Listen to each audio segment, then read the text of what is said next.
You hear that? All right. We are back, members of council and members of the public and members of our staff that are joining us here for our council meeting. Today, of course, is Monday, May the 29th, 2023, an absolutely beautiful day in Clearview Township. And we're very happy that you joined us in this very warm council chamber. So hopefully we'll have a nice, calm, cool conversation in this warm environment. Council met earlier at 3:30 p.m. to have an in-camera session. We have obviously started our agenda at this time. And so now we're at item number 2 on our agenda. This is the approval of the agenda. So I'll read that and then I'll look for a mover and seconder, members of council. Recommendation be it resolved that council of the Township of Clearview hereby approve the agenda dated May 29, 2023 as presented. Mover by Deputy Mayor, seconded by Mr. Broderick. Any questions on the agenda? None? Okay. All those in favor? And the agenda carries. Thank you. Disclosure of pecuniary interest and general nature thereof. Have we got any disclosures to carry forward tonight? Nothing? Okay. Thank you. We are now at item number 4, which is public participation period. We do have some people in our audience tonight. I think that they may be, I'm not sure why they're here, but perhaps we'll ask in public participation. Please be advised that comments or views expressed under public participation period are not the views of Clearview Township Council or the administration. Public participation is limited to 15 minutes. Each person is limited to 5 minutes.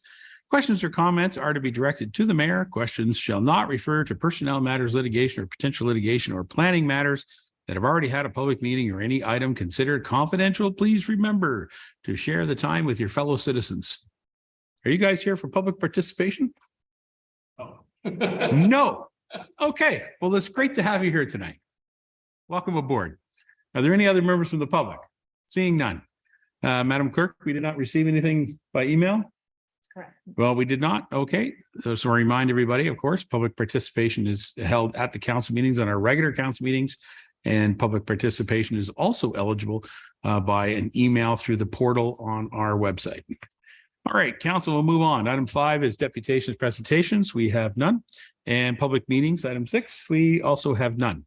We do have the approval of council meeting minutes. There are 2 meetings, council, and I will read them and then look for a mover and seconder, unless either one of them need to be pulled. Just looking. Okay. Council, be it resolved that council of the Township of Clearview hereby approve the minutes of the following council meetings as presented: the May 8th regular council meeting and the May 12th emergency special council meeting. Is there any questions? All right, a mover and seconder, please. Walker and Deneen. Walker and Deneen. Any further? I will call the motion. All those in favor? All right, that carries unanimous. Thank you. Business arising from the minutes. Anything from the minutes of those 2 amazing meetings? Nothing. Excellent. Communications from the mayor. All right, council, I do have one communication. And then I have several items to read. The first one is 9.1 from our closed session report. Council did meet. We have a resolution coming out of closed session that we need to just ratify with an open session recommendation. So I will read it and then I'll look for a mover and seconder. The recommendation is, be it resolved that in regard to the human resources matter and the legal matter, Council of the Township of Clearview advised the CAO to proceed as directed in closed session. Can I have a mover and seconder, please? Mr. MacArthur and Deneen. Thank you. MacArthur, Deneen. Any questions? Seeing none, I'll call the motion. All those in favor? That also carries unanimous. Thank you. All right, council, I got some things to read here. 9.2. It's a full page of script. So give me a second. 9.2 is declaring intimate partner violence an epidemic. This was put on our agenda by one of our members of council. Be it resolved that council of the Township of Clearview hereby support the correspondence from Prince Edward County regarding declaring intimate partner violence an epidemic by passing the following resolution. Whereas the jury that adjudicated the Carol Culleton, Anastasia Kuzek, and Nathalie Waterdam inquest, the Renfrew inquest, issued 89 recommendations to the province of Ontario on intimate partner violence. And whereas recommendation number 1 of the inquest is for the province of Ontario to declare intimate partner violence an epidemic. And whereas every 6 days in Canada, a woman is killed by her intimate partner, and rural areas see an increased level of intimate partner violence. And whereas this past year in Ontario, 52 women in one every week were victims of femicide. And in Prince Edward County, 233 domestic violence investigations in 2022 were led by the OPP, and service provision by Alternatives for Women was provided to over 100 women and their children per year in the community. And whereas violence against women costs the national justice system, healthcare systems, social service agencies, municipalities billions of dollars per year, and municipalities are on the front lines in addressing gender-based violence. And whereas the Council of the Corporation of the County of Prince Edward has recognized that issues of violence against women in rural communities are of local importance to the health and wellness of our residents, and has demonstrated this by including it as a pillar in our community safety and well-being plan. Therefore, be it resolved that Council of the Corporation of the Township of Clearview recognizes that 1, the Renfrew inquest is important to all rural communities, and 2, Council is committed to engaging the community partners to educate and support our residents about the seriousness and long-term consequences of gender-based violence in our community. And that the Council of the Corporation of the Township of Clearview declares, in accordance with recommendation number 1 of the Renfrew inquest, that intimate partner violence and violence against women are epidemic. And be it further resolved that this resolution be circulated to all 444 municipalities of Ontario. The Honourable Doug Ford, Premier of Ontario, the Honourable Charmaine Williams, Associate Minister of Women, Social and Economic Opportunity, Simcoe Grey, MPP Brian Saunderson, and the Association of Municipalities of Ontario, and the Federation of Canadian Municipalities. Can I have a mover and seconder on this important motion? Mr. Broderick is the mover, and Phyllis Deneen, Councillor Deneen is the seconder. Does anybody like to discuss this or mention anything from this? Any items you want to discuss? I'll lead off. Okay, go ahead, John. You're the mover. You go ahead. It is self-explanatory, but last year, 52 women in Ontario. Yeah, something needs to be done. Yeah. Thank you very much. While this motion, of course, does recognize the motion obviously comes from their county, Prince Edward, and certainly in our area, my friend's house does an excellent job supporting women and children and families that are involved in violence, and so I think it's very relevant that this motion is here. Anybody else? Oh, yes, go ahead, Paul. Thank you, Your Worship. The only thing I wanted to comment on, being that we're very dependent also on our social services with Simcoe County, or the County of Simcoe, I would hope that they've seen this as well, and we will forward our support of this motion, and that their actions speak louder than most. So anyways, I would just like to comment at it. I concur completely. I would believe that the County of Simcoe was circulated on this as it was sent to all municipal governments in Ontario. If not, we can bring it up. Sounds good. Anything further? All right. Madam Clerk, you prepared? I'll call the motion. All those in favor? That carries unanimous. Thank you very much. All right, Council, moving on. I have another lengthy resolution to read. Item 9.3 is in regards to school bus armed cameras.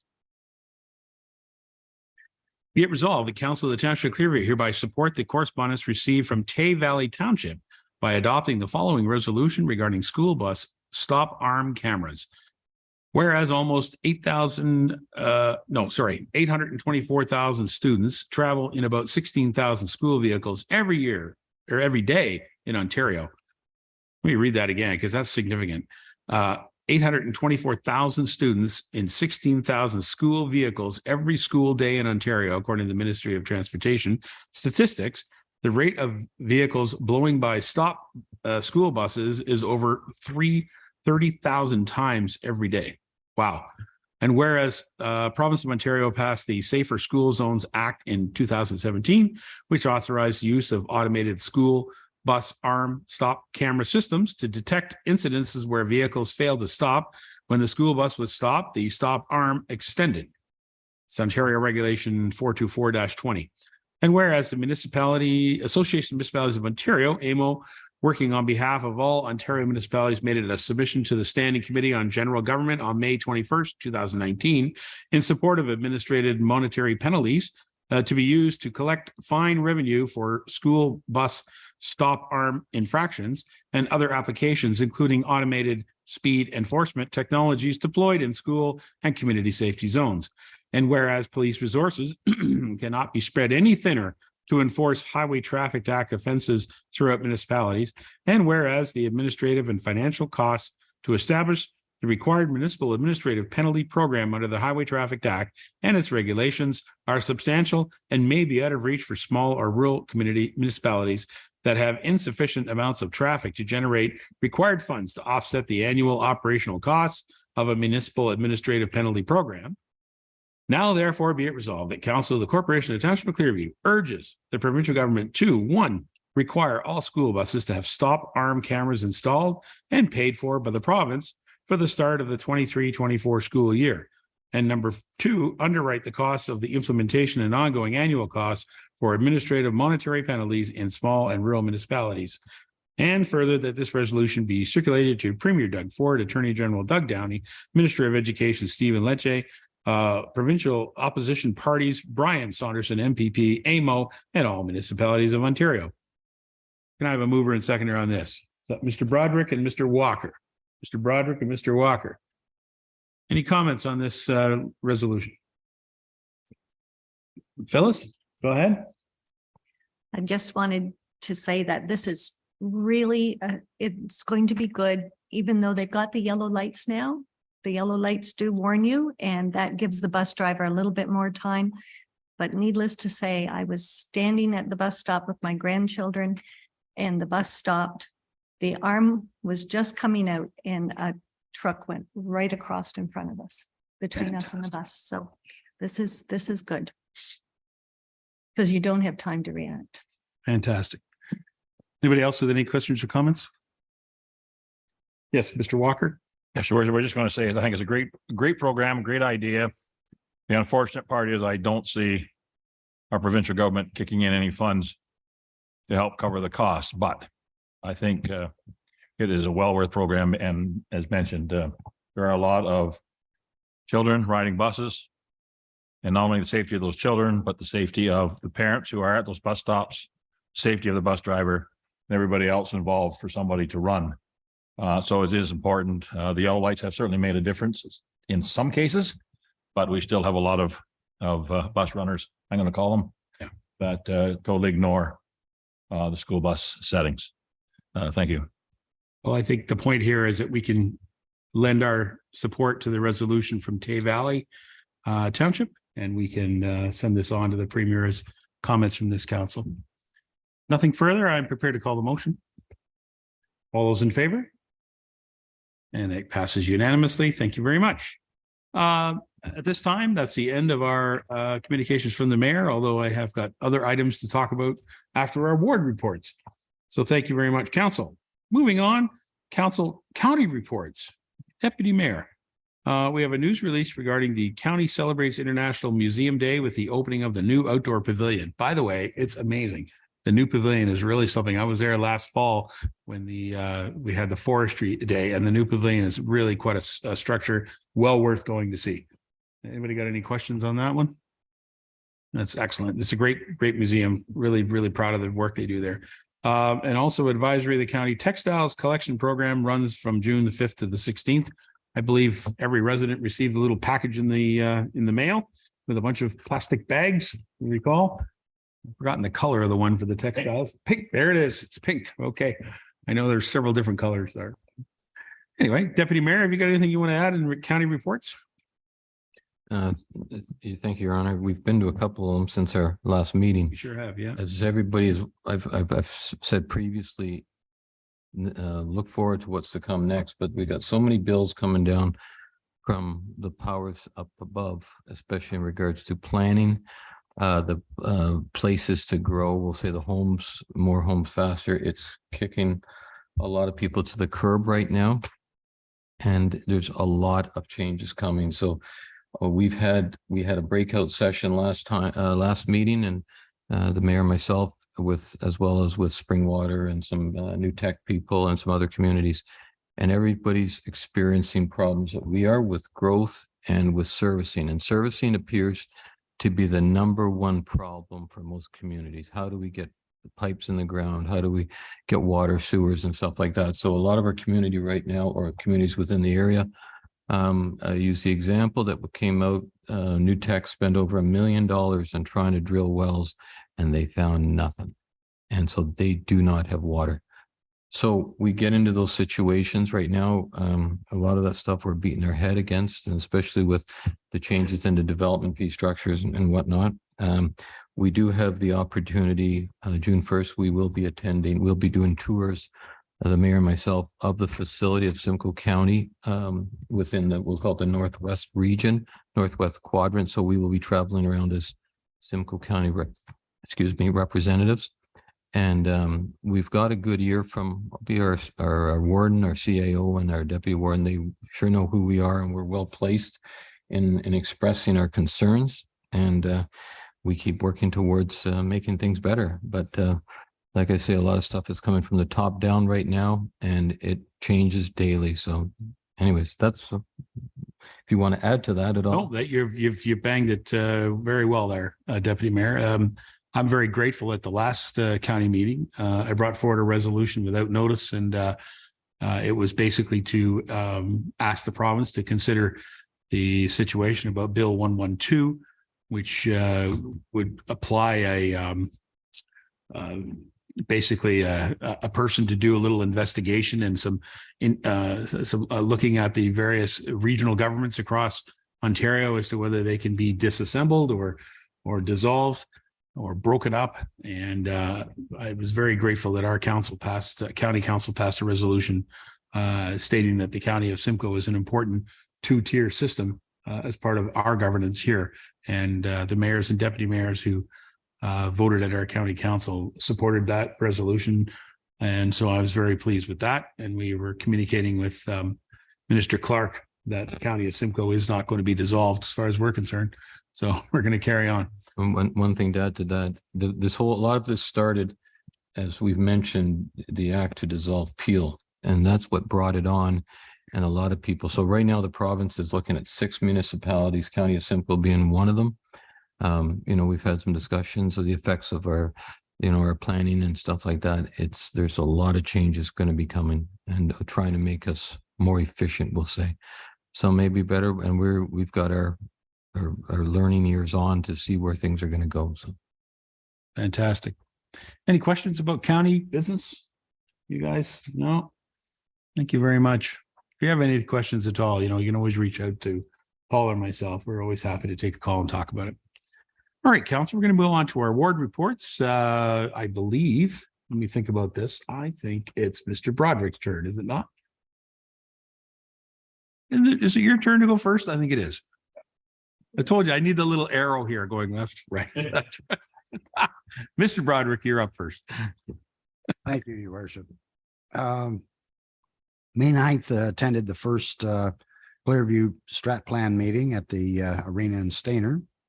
On the 10th, the check presentation from the Collingwood General Marine Hospital Foundation to the Clearview Youth Center. Also on the 10th, the Clearview Chamber of Commerce Executive Meeting. May 11th, attended the Simcoe County Conference. I believe that was the first one in since COVID. Yeah, very good session. May 12th, attended the special council session, and the 15th sat in on the Clearview Tourism Department and Central Ontario ATV Club meeting regarding the Canada Day Parade. May 16th, attended the Clearview Library Board meeting. Also on the 16th, attended the second Clearview Strat Plan meeting in Brentwood. The 18th, the Clearview Tulip Day Barbecue Celebration. On the 23rd, the third Clearview Strat Plan meeting in Creemore. On the 24th, attended the Clearview public meeting regarding off-road. On the 25th, attended the National Public Works Week barbecue at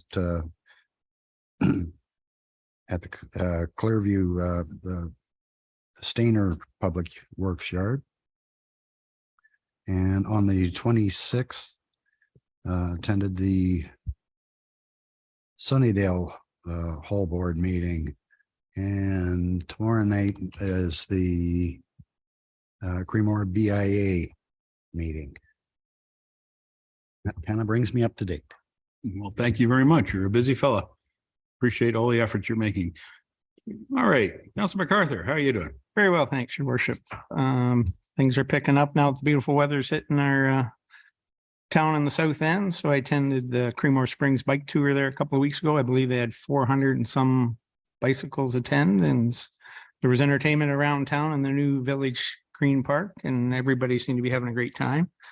Farmers market opened a couple of weeks ago with a great number of vendors back, and my wife attended last Saturday when I was busy and said that it was even bigger and better.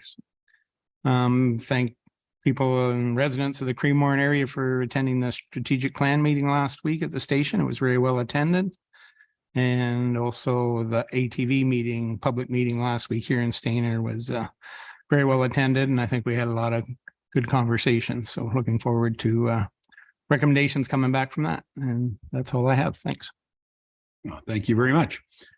Would you like to go now, Mr. Deputy Mayor? We're working down the Sure, line. we're going to work down the aisle here. Here you I go. won't beat up a few of the things that have been said already because most of us were there. We've been to 3 of the public planning policy meetings so far.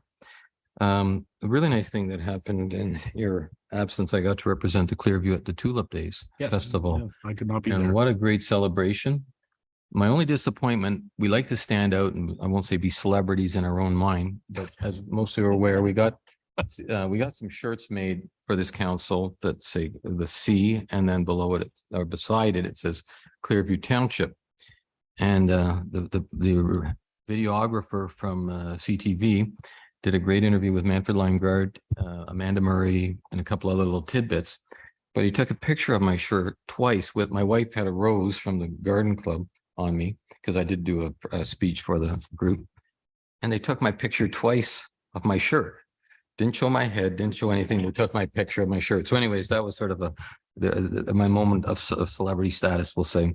Anyways, it was a very well represented and it was really appreciated. There was a lot of people who showed up and it was quite a history, especially in light of the 100th anniversary of the Horticultural Society. We had the Tulip Days. We had our public meeting last week, of course, with the ATV. Friday, or Thursday, we had our Public Works open house. And for those of you who attended, it was great to see the building and see the staff.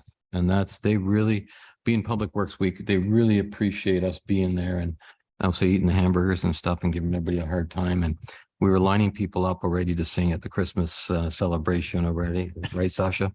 Anyways, so we're working on some of that for the future. This past Friday, I did attend the NVCA as a representative for Clearview. They're proceeding as best they can. Everything's being leveraged to try and create some new interest and stuff. And they're working away at their issues and stuff. So anyways, that's my commitment right now. All right. Thank you very much. And I'll just thank you for representing Clearview Township on my behalf, as I could not attend the Tulip celebration. Again, congratulations to the Horticultural Society. Being 100 years in our community is fantastic. What a great bunch of volunteers. They were working right here at our office or just outside our office just today, doing the gardens around the building here. So it's lovely. Okay. Phyllis Deneen, Councillor Deneen, how you doing? Good thing. Tell me about Ottawa. What's happening with this metal recycling? Oh, well, Well. many thanks to Huronia Auto Wreckers and Recycling. Our scrap metal drive is officially done today. I'm going to make that announcement. It went out on social media today. And on behalf of the Hall Board, I want to thank Huronia Auto Wreckers and all of the neighbors throughout the township and and area for their support. And I want to make special recognition to the Stainer Lions Club. The Stainer Lions Club had 2 bins. They filled 2 bins.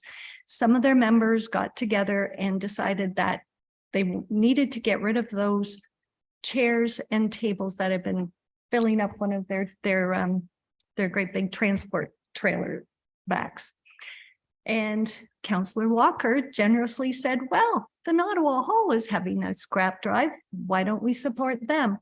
2 bins later, and can I say the amount? $1,065 was generously and kindly donated nice. to the Well Nottawa done. Hall scrap drive.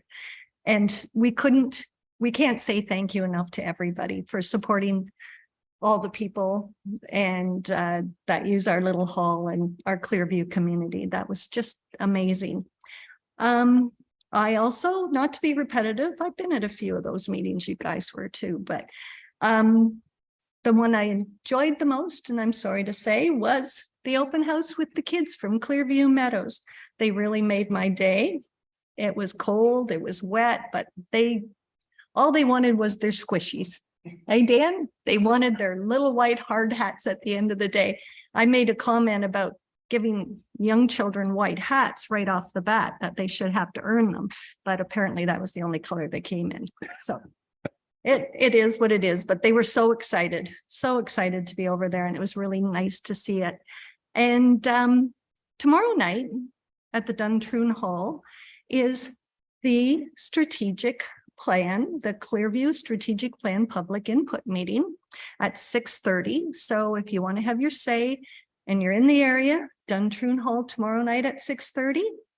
Alternately, the last time to do that is June 6th, which is also a Tuesday at the Nottawa Hall. We'll be hosting the public input meeting then. And that's it for me. Thank you. Thank you very much, and congratulations to the Nottawa Hall Board on running such a successful fundraiser. Good for you. Marty Councillor Beelan. Thank you, Your Worship. I did attend 3 of those strategic plan meetings. Each one seems to be attended by more and more people, so looking forward to the next 2. May 17th, we had a Brentwood Hall meeting. It was a rather short meeting, but our former mayor brought some dessert, some creme brulee. Oh, it was good. May 18th, we had an evening hall board meeting. The annual report was presented, and everyone's anxious for the renovations to start. I attended the Public Works open house and barbecue, and they promised to have onions next year. Attended the public meeting on off-road vehicles, and that was quite entertaining and quite informative. That's it. Thank you, sir. Onions, good idea. Mr. Walker. Thank you, Your Worship. The same attended the May 10th check presentation at the Youth Center, strategic plan sessions, May 9th, 16th, and 23rd. I attended the Clearview Community Theater presentation of Godspell on the 12th, and very well done. Well done. Council, the emergency meeting on the 12th, library board on the 16th. And again, I had the Tulip Days. Congratulations to the Stainer Garden Club or the Horticultural Society on their 100th anniversary, and also to the Clearview staff for all their work to make that day a very successful day. Special council meeting with the ATVs on the 24th. The Lions are hosting this Saturday, Ride for Sight. We are one of the rest stations on the 100-kilometer run out of Alliston. They will be coming to the United Church and then turn around and cycling back. And Councillor Janine, you wondered why the children were given white hats? Let's be honest. Most children's are the boss. Certainly grandchildren. Thank you very much. Thank you, Councillor Walker. Appreciate that. I have a couple of quick things I want to mention. I did attend the grand opening of Kitchen Savvy here in Stainer. If you've ever been to over there, that's a great little spot. Now, they have been open for several months, but they did host their grand opening the other day. And so it was really nice to be there with Terry Dowdle, our MP. And it was great to attend that. Excellent spot for lunch, folks. Excellent. The other thing I did, I was invited to go to Collingwood to participate in the Collingwood Blues celebration. They had a big parade on Saturday, so it was kind of nice to attend that as a neighboring municipality. But I have to tell you, it's a regional hockey team, the Collingwood Blues. You know that I and this council are very much supporters of the Stainer Siskins, there's no doubt, but that team has done very, very well for our whole region. And it was really a pleasure to participate in that parade. And I had MPP Brian Saunderson and MP Terry Dowdle both in the convertible that day. So it was kind of fun to have them in the parade with me. I want to mention, I know you've already mentioned it, member of council here about Duntroon strategic plan. That's tomorrow night, Tuesday in Duntroon Hall. And then the next Tuesday at Nottawa Hall. And there are still opportunities to put in your comments directly to our facilitator, Mr. Dunbar, and we'll make sure that his email address is very prominent on our website. I believe it already is as part of the link on the strategic plan on our website. So if you have any comments, you can put it in there if you missed the meetings, but please come out and attend. And another thing I want to share with members, Thursday night, 4:30 p.m. Do not miss it. It's the grand reopening, the ribbon cutting of Music Market and Park, returning for the 9th year here in Stainer. 9th year of Music Market and Park. It's fantastic. It's a great event here in our community, and a lot of people really enjoy it. So I hope to be there, and I'll see you all there too. Council, I also have one other announcement that's also for the public, for members of council, and for members of the people that are watching. I have a personal announcement. I was very touched and very pleased to receive a personal letter from Minister Graydon Smith, who is the Minister of Natural Resources.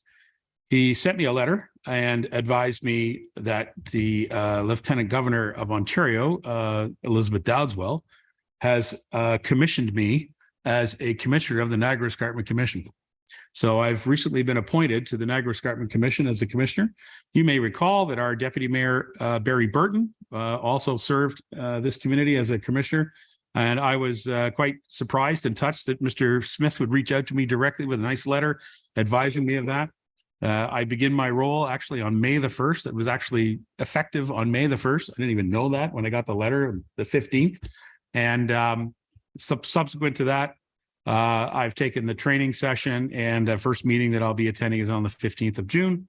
And I look forward to serving this whole region and on behalf of the county of Simcoe and on behalf of Clearview Township on the Niagara Escarpment Commission. So that's my little announcement. I want to make sure everybody heard. And Doug, from the committee, thank you very much. It's a great honor. Thank you. It's a political appointment. He represents Simcoe. He represents us, and we're always affected by NAC. So on behalf of the staff, thank you very much. Thank you. Appreciate that. Thank you very much, Paul. You're right.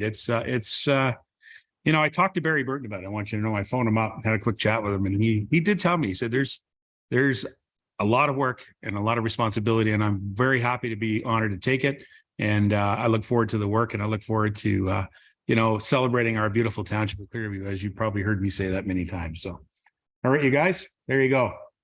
As a result, you might see the deputy mayor more often chairing meetings if I'm not here, just saying. All right, council, we're moving on in the agenda. Oh, look at this. I've got another long resolution to read. I think we have a report first, which we do. Sorry, I slipped past it. Did I? Yeah. There's a little one right here. Committee of Adjustment Report, correct. Here it is. All right, we're going to move on to item number 12, and it's report PB 028 2023 Committee of Adjustment for May. Be it resolved that report PB 028 2023 dated May 29th, 2023 be received. Mover and seconder. Mr. Broderick, Mr. Beelan, thank you. Any questions on the Committee of Adjustment report? Seeing none, I'll call the motion. All in favor? And that carries unanimous. Thank you very much. All right. Again, PB 031 2023. This is proposed provincial planning statement. Now, I've asked Amy to come to the podium because I think she may have to say a few things about this. I can read this entire thing and then you can speak, or would you like to speak and then I'll read this entire thing? What do you want to do, Amy? You go ahead and read. I'm going to go ahead. Please. Okay. Amy has prepared quite a resolution with the assistance of our clerk. So give me a moment. It's a full page. Recommendation. That report PB 031 2023 from the Director of Planning and Building regarding the proposed provincial planning statement 2023 dated May 29th, 2023 be received. And whereas the goal of increasing housing supply and reducing barriers in planning processes, as set out in the recent legislative, regulatory, and policy changes, including new provisions from Bill 23, More Homes Built Faster Act 2022, is welcome in balance with the protection of other matters of provincial interest. Whereas the proposed PPS would dramatically remove municipal powers and render aspects of the township official plan and other official plans throughout Ontario inoperative, terminating some local planning autonomy and directly interfering with municipalities' ability to meet local variation and unique community needs. Whereas the proposed PPS changes would allow proliferation of lots outside of settlement areas only diminishes the purpose, uses, integrity of rural and agricultural lands, thereby impairing the vitality of rural settlement areas, Ontario food system, and the agricultural economy. And whereas the proposed PPS changes encourage sprawl and rural strip development rather than more fiscally and environmentally sustainable practices like intensification in established settlement areas. And whereas the province has announced changes will be proposed to natural heritage that have yet to be published. Therefore, be it resolved that the Council of the Corporation of the Township of Clearview urges the province to, 1, reconsider proposed changes to the PPS, particularly regarding natural heritage, section 4.1, and agricultural lands, section 2.64.3. And item 2, reinvest trust in the local planning authority of all 444 municipalities, recognizing that each Ontario municipality has unique landscapes, different housing needs, and different visions for local planning matters. That our fellow municipalities and all ratepayers be urged to voice their concerns regarding the proposed undermining of local planning authority. And further, that a copy of this staff report be sent to the Honorable Doug Ford, Premier of Ontario, the Honorable Stephen Clark, Minister of Municipal Affairs and Housing, the Honorable Lisa Thompson, Minister of Agriculture, Food and Rural Affairs, the Honorable David Piccini, Minister of Environment, Conservation and Parks, Simcoe Grey MPP Brian Saunderson, Simcoe Grey MP Terry Dowdle, the Association of Municipalities of Ontario, the Federation of Canadian Municipalities, the County of Simcoe, and be posted on the Environmental Registry of Ontario. I'll take a mover and seconder. Mr. Walker, Mr. MacArthur, I thank you. Amy is here. I've asked her to step up and let's have a conversation about this. This is an important aspect that could literally change the authorities that are granted to the municipality. Amy, what's your comment on this? Thank you, Your Worship, and good evening. I'm happy to provide a bit of a presentation outlining the contents of the report, or happy to pose it as sort of a Q&A, whatever Your Worship is comfortable with. Go right ahead. Okay, so I have prepared a little bit of a presentation, and I wouldn't normally do this, but I think that this is really important to Clearview Township. And so normally we craft our reports to sort of stand on their own, but this time I'm going to sort of present it as well so that you can get the full understanding of what's happening here. So please interject at any time if you have any questions or anything that you'd like to know. I'm happy to answer them as we go. No problem. So as you know, the government is consulting on proposed policies for an integrated province-wide land use planning policy document. The government is proposing to collapse the growth plan and the PPS, or provincial policy statement, into a single policy statement.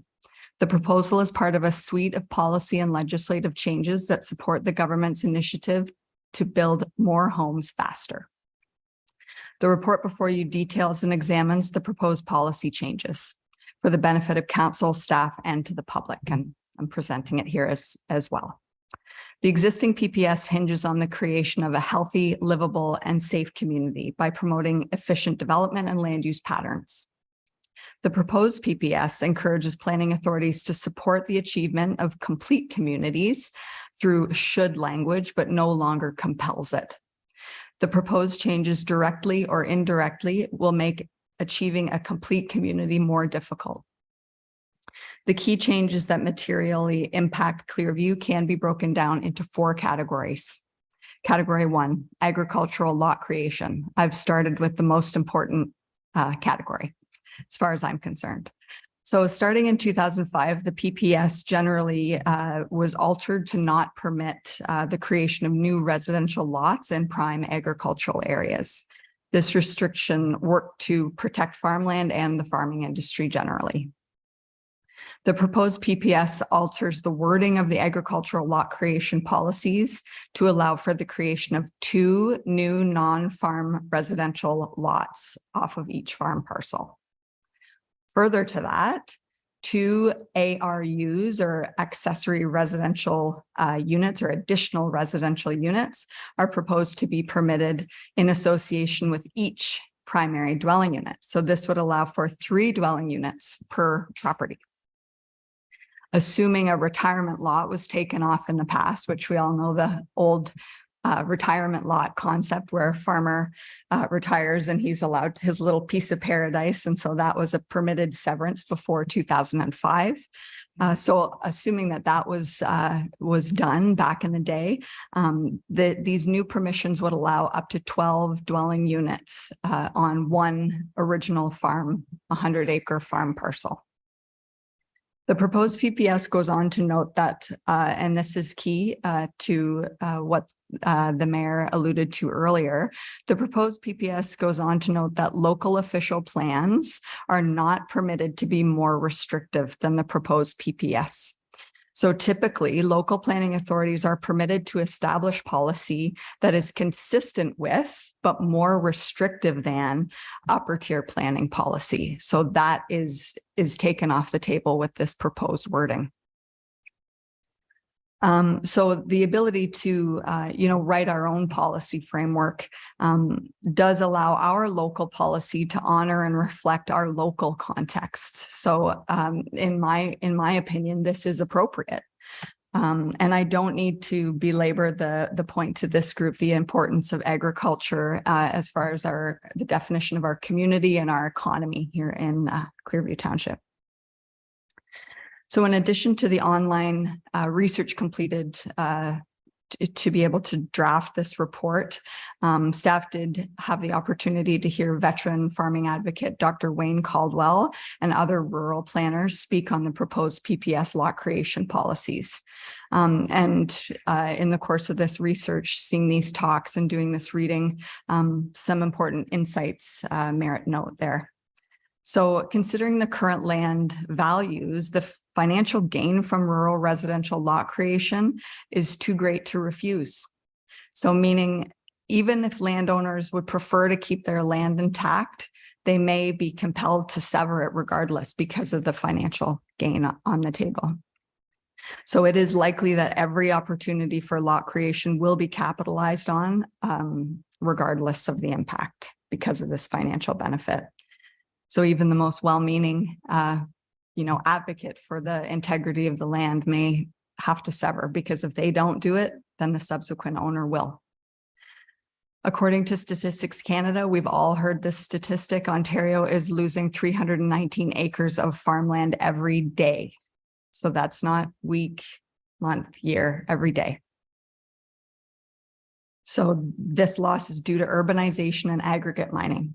The proposed lot creation policies will increase this daily loss. Lot creation within rural areas exacerbates the challenges farmers already face with non-farm competition for land and land use conflict. The loss of acreage due to lot creation is one manner of agricultural land area loss. The impact of the land area loss is actually much greater when minimum distance separation or that setback we have to give agricultural facilities is taken into account.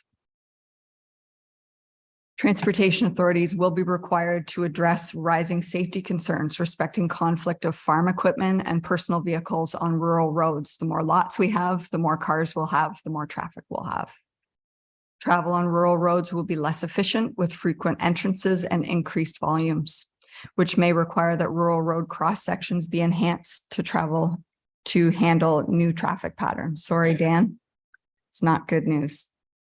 The cost of providing waste collection, snow removal, road maintenance, and school bus transportation will rise dramatically to accommodate rural residential growth.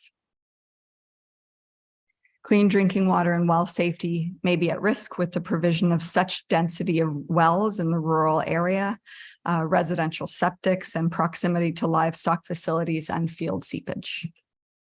So category number 2, new and expanding settlement areas. Under the proposed PPS, the establishment of new or expanded settlement areas could take place at any time with less stringent tests.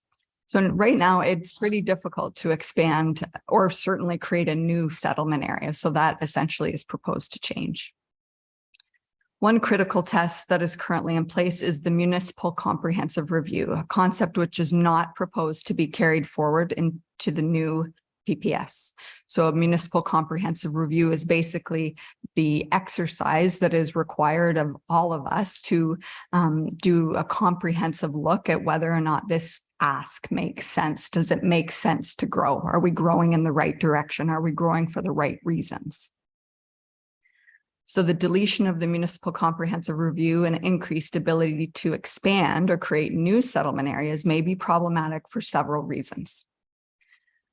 Valuation and speculative use of lands in proximity to settlement areas may become skewed as proponents will compete for intensified development opportunities and inclusion in the built boundaries. So basically, maybe an inflated valuation around existing settlement areas, people that may vie for inclusion in that built boundary. The removal of the requirement for comprehensive review also removes the application of cumulative impact analysis, as I said, to settlement area expansion. Easing the ability to establish new and expand existing settlement areas decreases the need to develop in a logical manner and a compact form. Unchecked expansion of settlement areas will exacerbate further infringement onto the agricultural land base. The ability to efficiently service new and expanded settlement areas will be costly for municipalities and is concerning from a public health perspective if subpar servicing solutions are employed. Ad hoc landowner-driven settlement area expansion may present serious competition and issues for local councils responsible to make equitable decisions on land use planning matters. So private landowners competing for lands because they want to see the expansion benefit their property. Category 3, intensification and minimum density targets. The proposed PPS removes mandatory intensification and density targets for all municipalities. The proposed PPS generally supports intensification, but no longer requires that intensification and redevelopment be used to ensure that compact, long-range residential growth can be achieved. Together with the other proposed policy changes, the lack of required intensification will have the following impacts. The cost of municipal servicing per user will increase due to less compact development or sprawl. That is sprawl in another term. And so generally we will see fewer connections. Coupled with the proposed rural lot creation policies, this change could have very real impacts on the vitality of our small rural settlement areas, especially those that need infrastructure improvements like Stayner and Creemore. Doing away with intensification will unnecessarily increase land consumption, will drive up the cost of land as a non-renewable resource, and will impact the natural environment. Sprawling development patterns solidify our reliance on cars and fails to build social wellness and healthy communities. Last but not least, category 4 thinks about the protection of employment lands. The current PPS thinks about the protection of employment lands very comprehensively. The proposed PPS continues to support employment, which is industrial land, so employment uses and areas. The scope of the uses to be permitted within employment areas is proposed to be narrowed through the removal of commercial and institutional uses from the definition of employment uses. By narrowing this definition, the types of commercial and institutional uses that may be permitted alongside those traditional industrial uses, that natural co-location will no longer be the case.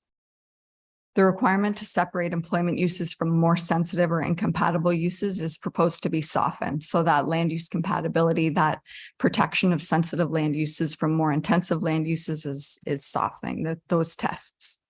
The proposed PPS also eases the test to allow lands to be removed from employment areas, which to date has sort of been a pillar of the PPS, the protection of those employment lands for, again, one of the key components of our economy is that an employment area. The redesignation of employment lands can now be done without municipal comprehensive review. So that MCR deletion is present and relevant to the employment land changes as well. So I'll just review briefly the financial implications that we've sort of come up with as a result of the proposed changes.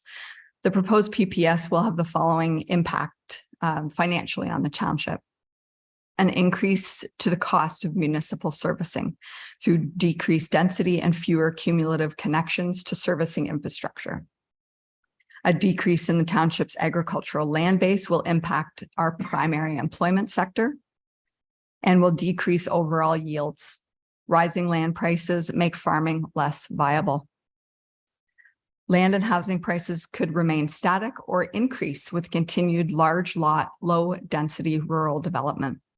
The cost of providing waste collection, snow removal, road maintenance, and school bus transportation, as noted, will rise to accommodate rural residential growth. So the further apart people are, the harder it is and more costly it is to provide them with hard and soft services. So in conclusion, in order to avoid diluting the critical issues, this report and this presentation focus on the changes that will have a substantial impact on the economy, infrastructure, resources, and character of the township of Clearview. The proposed PPS significantly alters the approach of community development that has been established over the past 25 years through public consultation, input from technical experts, and in the interest of protecting employment, infrastructure, scarce resources like agricultural land, and public health. On this basis, I would request that council respond to the government's proposal as recommended in staff report PB 031, 2023, and as read by his worship at the opening of this session. Thank you. Thanks, Amy. There's a lot of information there to digest. Does any member of council have any questions on this? Let's go ahead, Phyllis. Through your Yeah. worship to Amy, maybe you won't know yet, but does this negate or overrule our farm consolidations that aren't supposed to have any more housing on them? It will?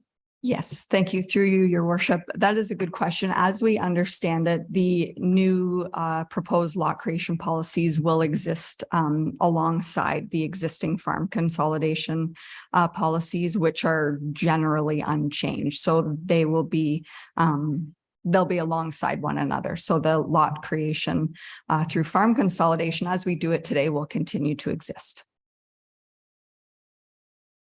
Any other members? Thank you, Phyllis. Any other members? Paul, go ahead. Thank you, Your Worship. Amy, we've had this quite a discussion. It's scary what the government is proposing to do. It's throwing away all our years of planning. And Phyllis, that comment you brought up, technically it means is that we could have 3 lots created with 3 residential units on each property. So 9 families living on a property. And that goes against a lot of people's thoughts and ideas. And anyways, the province is still, I guess we'll say, in discussions, but the way things are going right now, a lot of that stuff will be shoved down our throats. So it's important that we at least voice our opinions on stuff like this. We're one of 400 odd communities that have the same problems. We're a rural community. We cover a lot of roads, we're a big community. For years and years, they have not allowed us to control our own growth within our urban settlements or our nodes. And now all of a sudden they say, we don't care. You're going to develop it the way, whatever somebody wants. And on the other hand, we are still restricted by the ability within the urban settlement areas to service. And we're all going to bat, and Doug and I have sat on a couple of meetings. Every community's fighting that. Where are you going to get the money to service this stuff. In the county of Simcoe right now, they've allocated that we have to create 93,000 new housing units right now, or lot creations. Right now, by doing a poll, and Amy, I don't know if you talked, I presume it was yourself who talked to the county. We have about 90,000 between all the 18 or 16 member communities and the city of Barrie and the city of Orillia. So we are in good shape. A lot of other communities aren't as in good shape as we are, and we're controlling it. We're doing a good job planning and making it happen. So we are doing our share for the allocation, what the government wants. But in the meantime, they're throwing us under the bus too and saying everybody's going to play by the same rules. So anyways, I think it's very important that people understand this is far reaching and across the province. So anyways, thank you. Good comments there, Paul. Anybody else have any questions or comments? Yes, go ahead. Yeah, very good report, Amy, and I can't agree with you more, stressing the agricultural aspect of it, because the numbers she gave speak for themselves. We can't give up that number of acres and whatnot in our township alone. And as the deputy said, it's far reaching. So if we can get the ball rolling, totally in support of your recommendation. There you go. Nobody's giving you any big tough questions. Members of council, anything further? All right. I've been studying this one for a little while. We had a good workshop on it with the county of Simcoe, and Amy and I had a couple of conversations about it. But the reality is that Ontarians literally need to wake up right across the province and recognize that we are all unique areas. We have beautiful biospheres and environmental features all across our beautiful province, and they're all unique. Essex County is not the same as Simcoe County. It just shocks me that we would be looking at Eastern Ontario and Western Ontario being like the Windsor area and the Cornwall area would have the same planning regime. I don't see how that even works. Like, it makes no sense. They're such different municipalities and districts as we are. I mean, we're the largest land mass in Simcoe County, excluding the base Borden, but we're one of the smaller of the municipal governments, and that's because we have beautiful agricultural property, and we hear it time and time and time again. People want to come to our area because they want the wide open spaces. We heard you talking about being at the bicycle event in Creemore. Well, that's because they come out, they want to ride on those wide open spaces, and yet by this proposal, you could see 9 homes, which would be 2 cars per home, right? Like 20 plus more vehicles on every single farm, with more and more and more people on every rural road. You wouldn't be able to move. It just would be crazy. So I don't know where this is all going, but I think that we need to, as municipalities, speak up. I think we need to work with AMO and our AMO leaders to do our best to try to convince their, share with the province that this needs to be thought out a little further. While I do tend to believe that there are some things about municipal planning that we can do better and do more consistently, I think my personal belief is they circle around the use of settlement areas and how the municipal government, has to fund these water and sewer projects to allow growth to happen. And yet the province of Ontario needs to step up and help fund those projects. It's both environmentally the right thing to do, and, to meet the housing needs, it's the right thing to do. We have projects ready to go, and we have sewer and water capacity issues just in our own settlement areas. I can't imagine what well and private servicing would be involved in 9 homes on a couple of little lots on a farm property. Like, that would be its own problem in its own right. So I think there's a lot here that wasn't really thought through. But I do respect the fact that the province is dealing with the fact that there's a pressure of so many millions of people that are going to be moving to this province. And so they have to deal with the housing crisis, much like we deal with it every day. So thank you very much, Amy, for your thoughtful report. I know that you and your colleagues and cohorts that work in other municipalities must be just shaking your head on how this can be. And yet, change is difficult for all of us. So let's do what we can to make it the right change. Thank you. Members of council, you got anything further? I'm prepared to call the motion. All right, I'll call the motion. All those in favor? That'll be unanimous. Thank you. Is there any more long motions that I have to read on this agenda? Just asking. I may have to pass the chair early so I can go sit out in the audience with these fellows that are patiently waiting. Actually, they shouldn't wait too long. Youth Center is up next. PCR 010 2023. Youth Center update. Terry, I see you're smiling at me over there. I'll read the recommendation and then we will hear a report.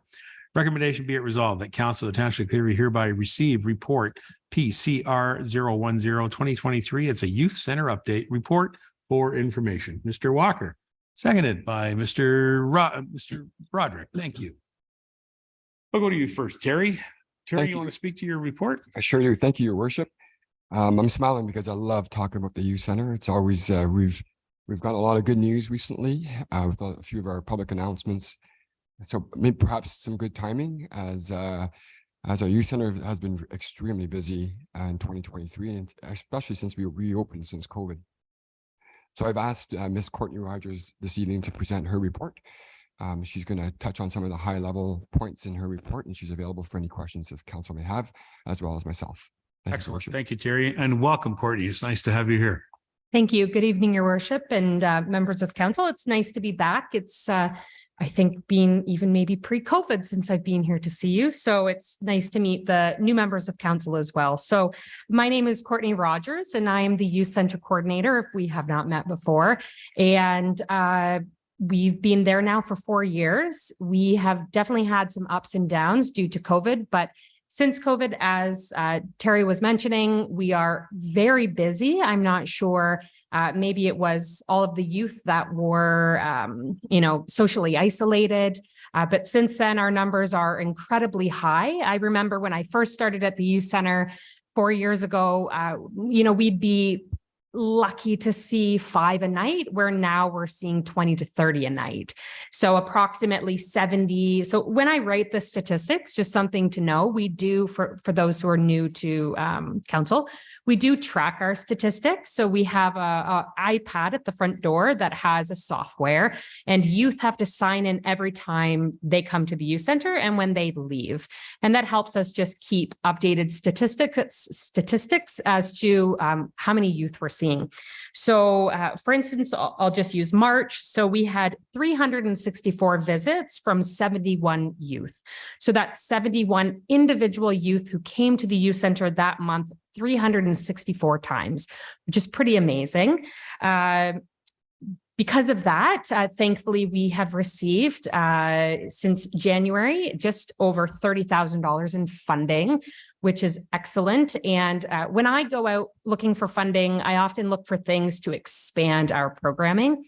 A good majority of the youth that we do serve are youth that are from more low-income families. And as we know, statistically speaking, recreation is one of the first things a family does eliminate from their budget when they are struggling financially. And especially right now with all the difficulties I think a lot of families are seeing with inflation, having our programs are so important. And with this funding, so we have 4 grants that have come our way in the last few months. So that's $14,000 from the Canadian Parks and Recreation Association to fund a youth employment experience.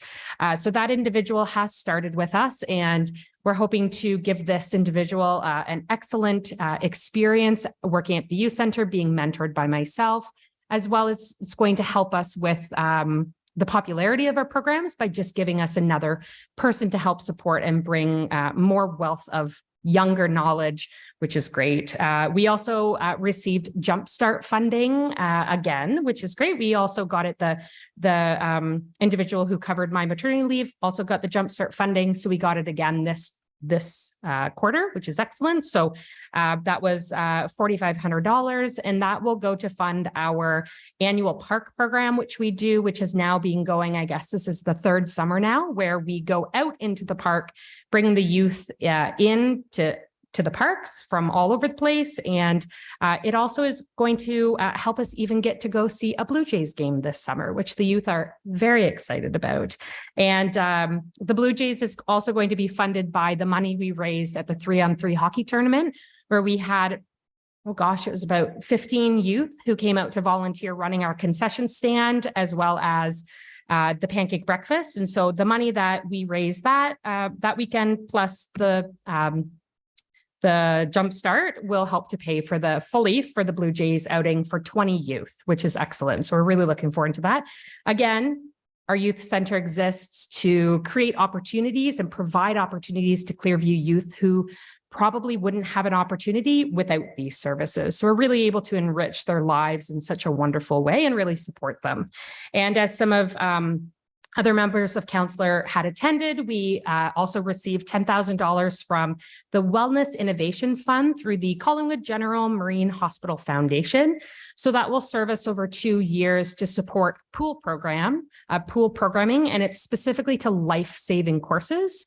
So open swim programs, as well as, so it'll be a bronze cross, bronze medallion, and a junior lifeguard program. And these are so important. And in the press release, there's approximately 152 people, fatal drownings every year. For every one, there are 4 non-fatal drownings that put people in hospitals, and the highest amongst that are youth. And we're so close to bodies of water. So it's a bit of a personal project of mine to have found some funding for that. So I'm really excited about that partnership. And so we're, going to be able to offer quite a few spots fully funded to Clearview youth this summer and next summer. So it's really nice to know that funding is going to be there this year and next. So we have some time to find it again for year 3. And then finally, the 4th grant we received was through the Canadian Women in Sport Next Play program. And this program specifically speaks to getting women and gender diverse participants back into sports since COVID-19. And so that's another $5,500 that we received in that program. Program 1 of 2 will start on Monday, and that is in partnership with the Stainer Lawn Bowling Club. And we're going to do a girls and gender diverse participant only Learn to Lawn Bowl program starting on Monday. And they will get a membership so they can continue to lawn bowl all summer, which is really fun. So I'm glad that partnership was able to come together. And then in the fall, we'll be doing a fitness program, an 8-week fitness program, where we're even hoping to be able to provide running shoes to those youth that need them. Because again, it's an expensive piece of equipment that a lot of them don't have. So other than that, as you'll see in the report, we're up to all sorts of stuff. And as Terry mentioned, just some of the future considerations and discussions Terry and I are having is just the location of the youth center and just some of the difficulties we're seeing there and just due to the popularity of the program. So other than that, thank you very much. It always impresses me the amount of work that goes into running a great program, and you put the effort in and it pays off with the number of kids that are being impacted and the increasing interest and the more diverse programming. Well done. Thank you. Well done. It's a team effort. Absolutely. Absolutely. Thank you very much for the report. It's always great to have you here anytime. Members of council, you got any questions to our staff who are here today? Paul, go ahead. Just more of a comment, Courtney, and as a congratulation. The one thing I'm always excited about in these programs, we don't see always the short-term benefits, but we sure see it in the long term. And 4 years is just a stepping stone as far as I'm concerned. And I don't know if you realize it or not, and I sure encourage you to leverage. Alex Nuttall, who is the mayor of Barrie, has been an advocate as he grew up in a social housing system, and benefited from a lot of these. And he's always speaking about it to us at County Council about it. So please reach out, make sure the kids are aware their success is unlimited. And anyways, good luck with all what you're doing. Keep us informed and we will support you as best we can. So thank you. Right on. Members of council, anybody? Mr. Walker. Yeah, thank you, Your Worship. All I want to say is, Courtney, thank you. From 4 years ago to now, what a huge change. And that's due to staff changes, but it's also due to programming, the excitement that the youth have before they get in there. Like they're excited to be there. If you go in and watch the youth, whether they're playing pool or whether they're playing on the Xbox, they're just enjoying being there. They have a safe place that they can go to. And it's just great to see. Job well done. And to you and staff, thank you. Thank you. Well done. Well done. I like the guitars that are there. That's cool too. I like that. Any other members of council with any other questions? All right. All right. Well, thank you very, very much. Terry, you want anything you want to close up with? You're just jumping out of your chair. Yeah, sorry, your worship. I'm going to go up to the next item. Nope, nothing at this time. Okay. All right. Well, thank you very much. Thank Well you. done. Members of council, we have a resolution in front of us. I'm prepared to call it if you have any questions. All right. I'll call the motion. All those in favor? And that carries unanimous. Once again, thank you very much. All right. Terry's going to join us for a conversation about the curling club, Stainer curling rink, that is. And so I'll read the recommendation and then we will hear from Terry directly. Recommendation be it resolved that Council of Township Clearview hereby one, receive PCR 011 2023 Stainer curling rink AODA upgrades, report for information. Item 2, continue to support Parks, Culture and Recreation staff to work with the Stainer Granite Club to pursue funding opportunities and fundraising initiatives for AODA upgrades to the Stainer curling rink. A mover and seconder, please. Where are we at? Mr. Walker and Mr. Beelan. Okay. Terry, it's been a while since we've talked about this project. It has, your worship. And I thought I'd follow my colleague, Mrs. Kane here, and come up to the podium. It's a pretty big item. Again, I apologize up front for my little bit of my stuffy nose, just getting over a little bit of a No, cold everybody's here. got it. I've been teased as a French frog this week, so I'm trying to get rid of this little clog I got. I've asked the clerk's department to display the project. Sasha, if you can go to page 1, I think you're on page 3. If you can go up to page 1, that would be fantastic. So like you said, your worship, I just want to highlight some key points in my report this evening, and perhaps educate this new council on this project.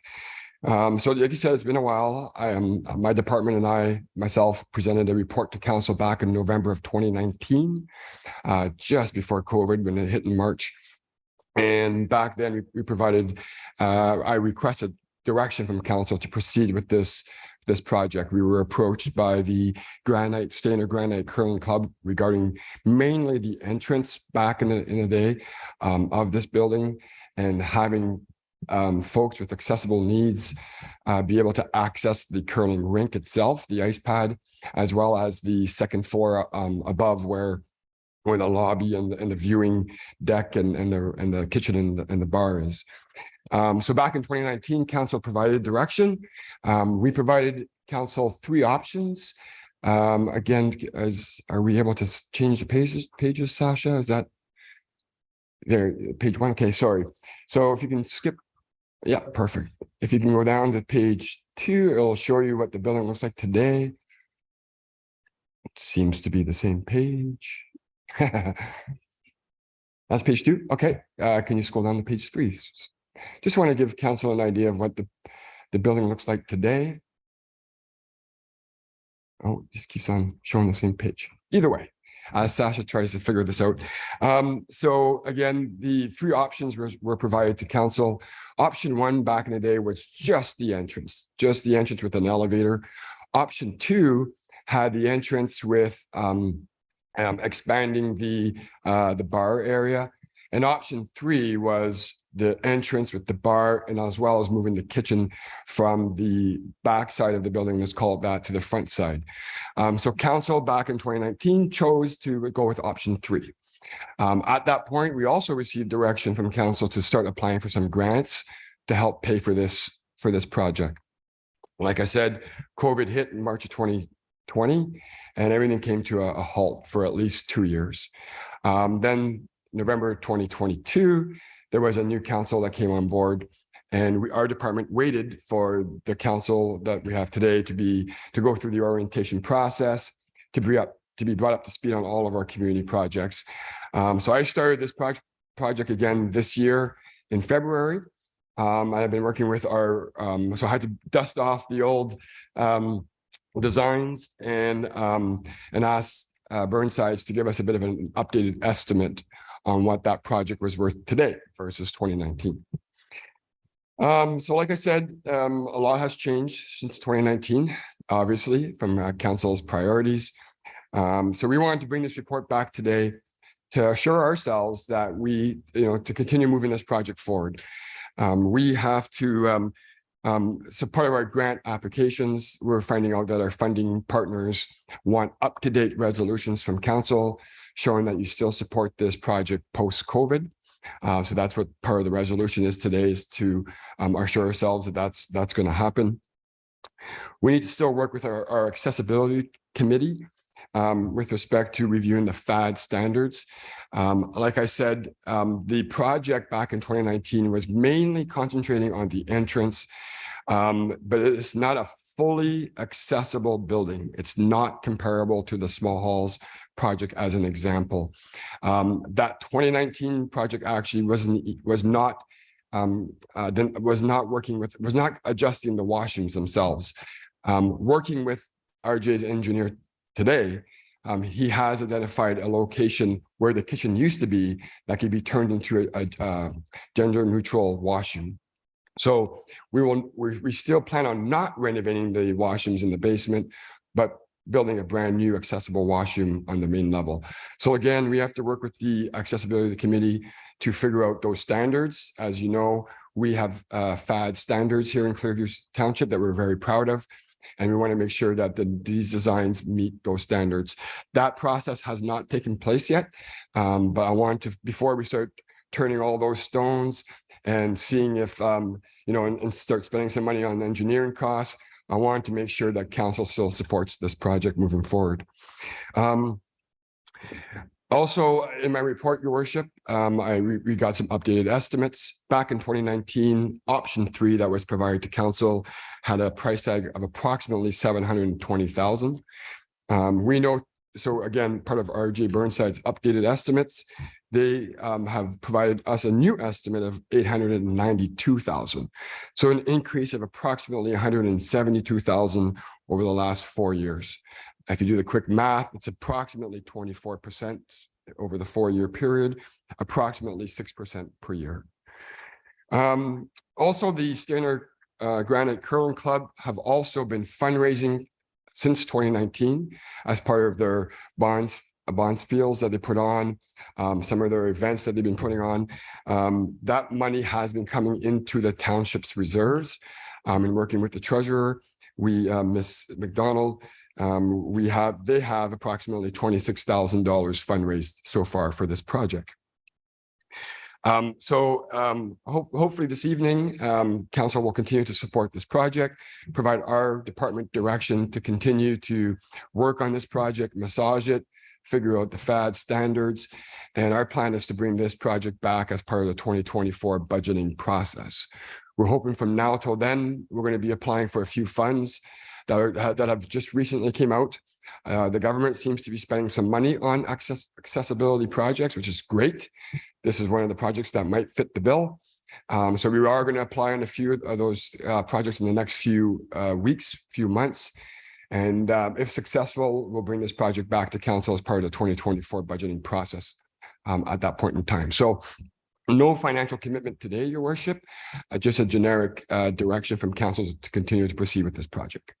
I'm available for any questions that council may have. All right, thank you very much.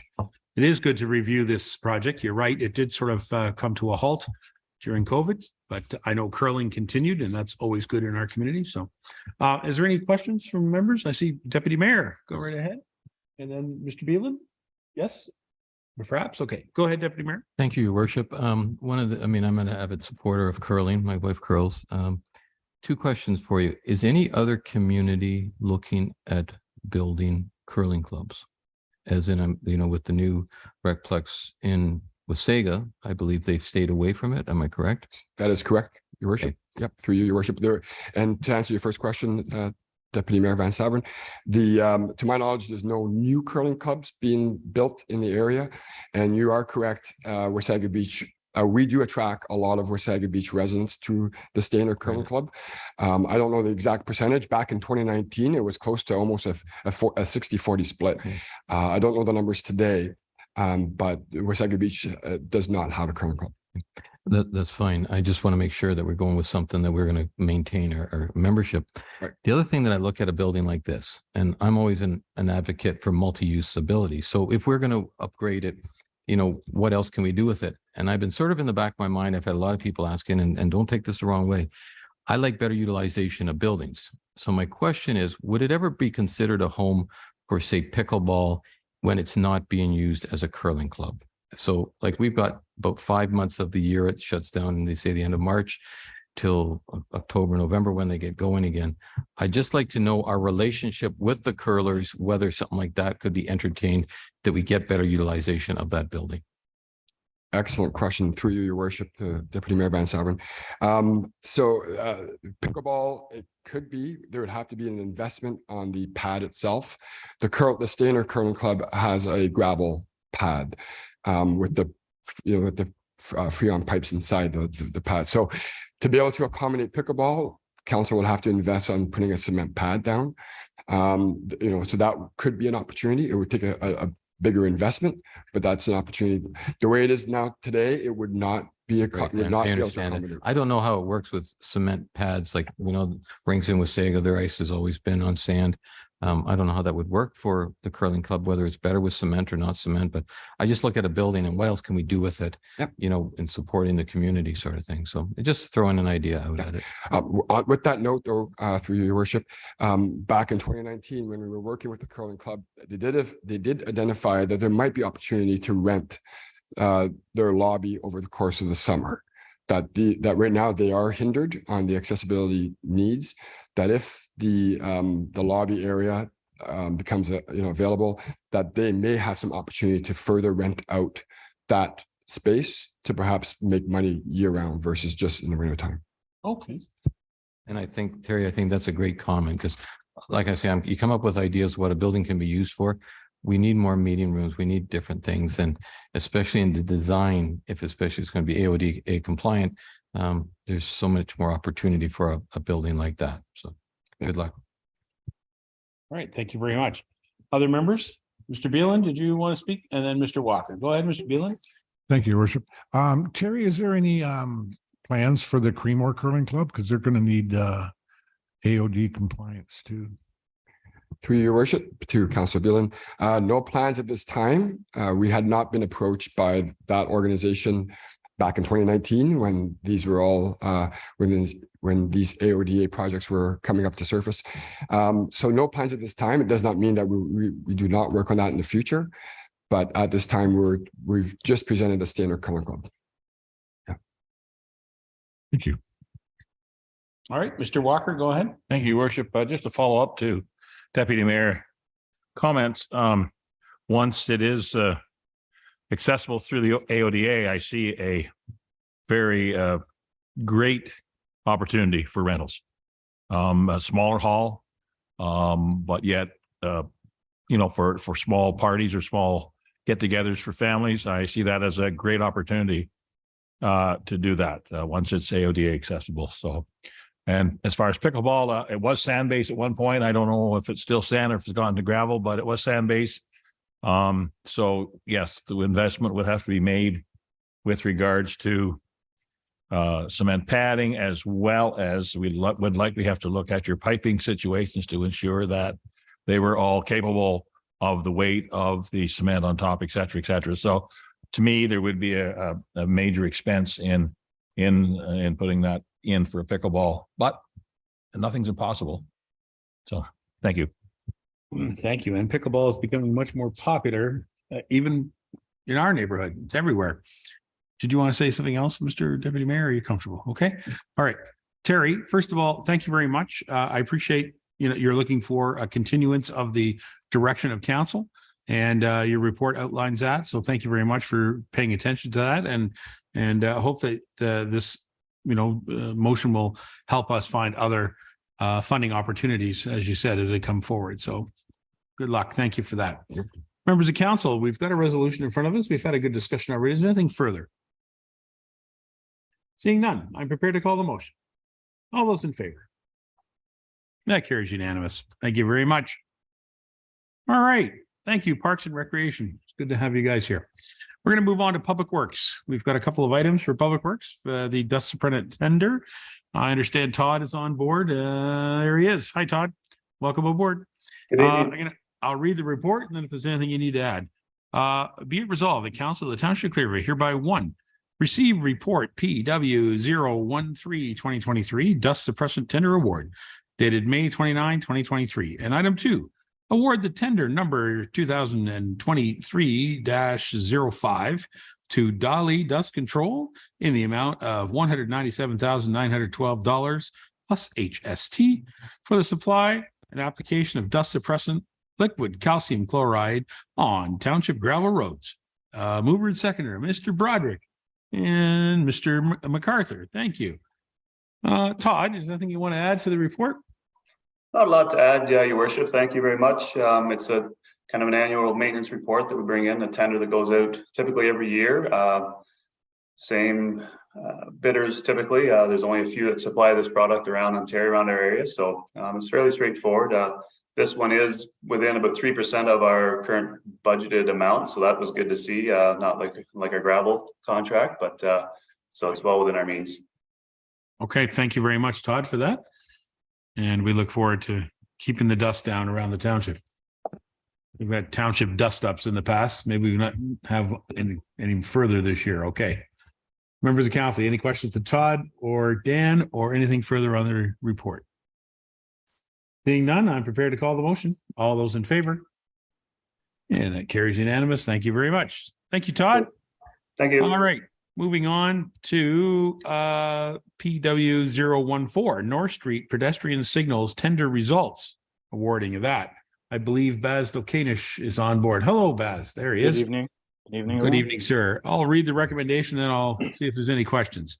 Recommendation be it resolved that report PW 014-2023, the North Street pedestrian signals tender results dated May 29, 2023 be received. And that council award the tender submitted by Sealy and Arnell Construction in the amount of $391,058.24, including HST, for the North Street pedestrian signals construction. Okay, a mover and seconder. Would that be Mr. Walker and Councillor Deneen? Thank you. And Baz, is there anything you want to add to that before I go to any questions? No, the report really encompasses everything to be said. If council does approve, the construction will start once the school year ends. That's it, really. All right. Thank you very much. Any members of council with any questions to the report? Go ahead, Paul. No, thank you, Baz. I see that that tender, the other tender, which was way out of whack. What was the issue? What did they miss? Just for discussion. So based on the recommendation that was provided as an attachment with this report, they don't really have experience with this sort of project. So even though that the amount that was put in there for this tender is within budget or lower than budget, the issue is that doesn't mean that it will go over budget in the long run or once the construction starts. So based on that note, it is recommended, as the report outlines, to have the project awarded to the second bidder. Right. All right. Thank you very much. Thank you, Baz, for that brief explanation. Is anything further? Any other questions? Seeing none. Thank you, Baz. And Dan, I'm prepared to call the motion. Those in favor? And that carries unanimous again. Thank you. Thank you so much. Yes, go ahead with a Sorry, question. Your Worship, I meant to ask you, Baz, by going to this this new intersection or pedestrian crossing, are we going to be able to eliminate a crossing guard there? Through your worship, I think the crossing guard will still be present there, but I might have to defer that to Dan a little bit further. He's more familiar with that. Okay. Crossing guards go through the clerk. Maybe Sasha could say something on that. Thank you, Worship. Through you to the Deputy Mayor. We usually do a crossing guard study before we entertain any removal of our crossing guards. So once we get the new pedestrian signals installed, Joe will do another crossing guard study and see if the need is still there for that crossing guard. Thank you. No. That's a good call. And thank you. All right. Okay. Have a good evening, Mr. Vacation. Oh, did you have a question on that topic? Go ahead. Oh, on the next one. No. Okay, we did pass it, but go ahead. Turn on your mic. I'm just wondering, did anyone look at maybe building a pedestrian bridge or? A bridge. Yeah, Brilliant instead of the idea. lights. I mean, to me, it wouldn't be that much more expensive if more expensive at all. 15 feet. Well, in they the haven't air. been burying places. I'm just wondering. Yeah, that'd be I awesome. mean, there's other things too with them. I mean, you have to make sure people can't jump off them and stuff, but I just thought of it. And I thought, did I anyone think look it's a into great that? idea. No, Be a okay. brilliant thing. It'd be a Do centerpiece. you know offhand how much, are they a lot more money than a crosswalk or Dan, do you have any experience with that? Your worship, Council Beelan, I would suspect that any type of structure, pedestrian bridge would be considerably higher, approaching, $1 million, I would say. With the project that we're undertaking for the second concession and over the Mad River, that we're going to be approaching over $1 million in that. And that is, no, that will not, that proposal is to put in something larger than a pedestrian, but not for a bridge, not for a fully loaded vehicle passage. all right, good question. Okay, all right, I think we'll move on. There's nothing further. Okay. Again, thank you, Mr. Duquesne. All right, we're going to move on to, he's on this one too, though, I believe, Stainer Ridge. Yes, Your Worship. Yeah. Thank you. Assumption of Zencor subdivision phase 2, known as Stainer Ridge. Okay, be it resolved that the report PW 015-2023, assumption of Zencor subdivision phase 2, known as the Villages of Stainer, dated May 29, 2023, be received. And item 1, that council assumes the road and services within the Villages of Stainer subdivision phase 2, registered plan 51M1151, file number 2017-012 ST, project file number 2017-012. And item 2, authorize the mayor and clerk to sign bylaw 23-51, assuming the roads and services in the Stainer Ridge Estates subdivision phase 2. And item 3, direct township staff of the reduction of the 10% warranty holdback period and remaining deposits, which ended on October 5, 2023. They haven't ended yet, which ended on. Which Yeah, will? Your Worship, sorry, there's a typo there. It'd be October of 2022. Oh, 2022? It's a 2022? Okay. All right. Thank you very much for that. Okay, council, you've got a motion in front of you. I'm looking for a mover and seconder, Mr. Deputy Mayor and Mr. Broderick. Thank you very much. Baz, what do you want to say about this? Thank you, Your Worship. Nothing further really to add to the report. I'd just like to highlight it was a pleasure working with the developer and developer engineers for this project. Went pretty smoothly. Okay, council, you got any questions to Baz? No? Seeing none? Yes, no? Okay, I'm prepared to, thank you, Baz. I'm prepared to call the motion. All those in favor? That carries unanimous. Thank you very much. Thank you. Okay, have a good night.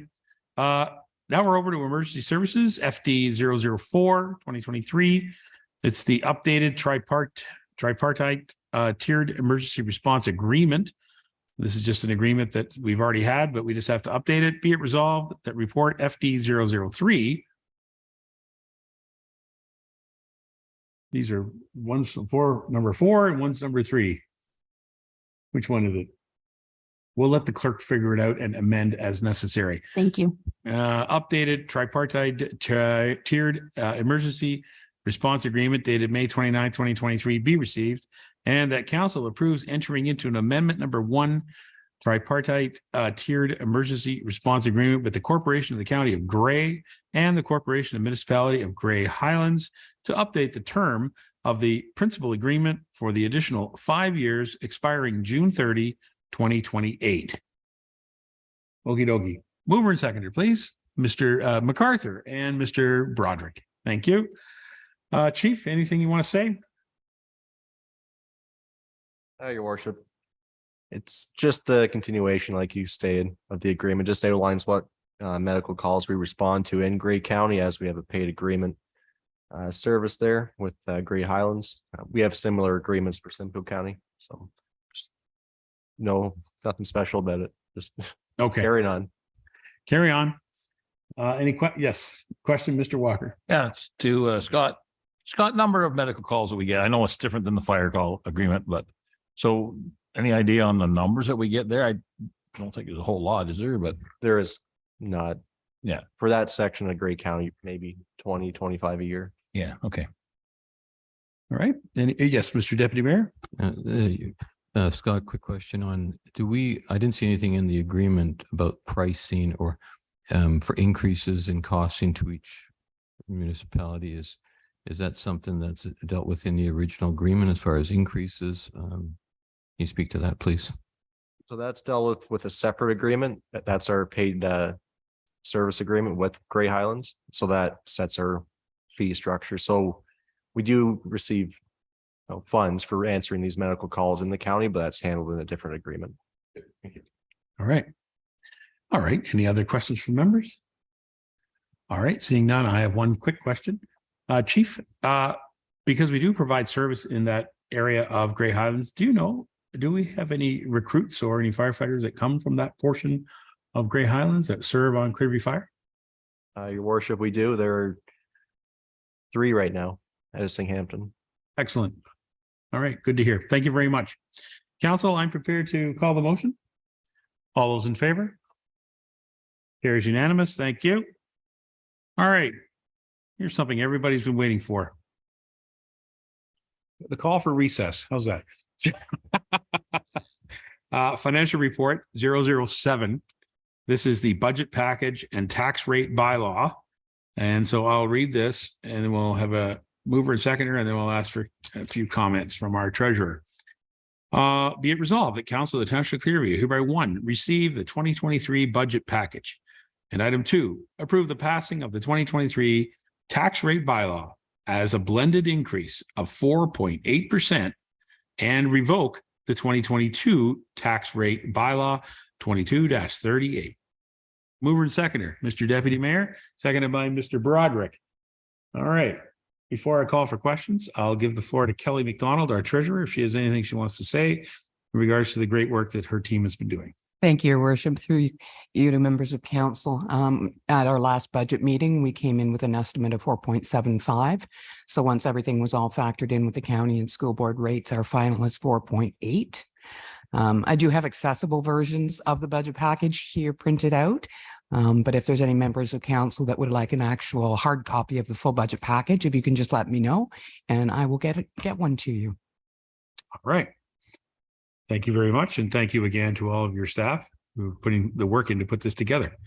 Council, this report there'll be a bylaw later on, but I want just to say that this is how this whole budget system works. It takes a little bit of time to get to this point where we actually have it generally in May sometime. And this is the last meeting in May. So you've met that deadline.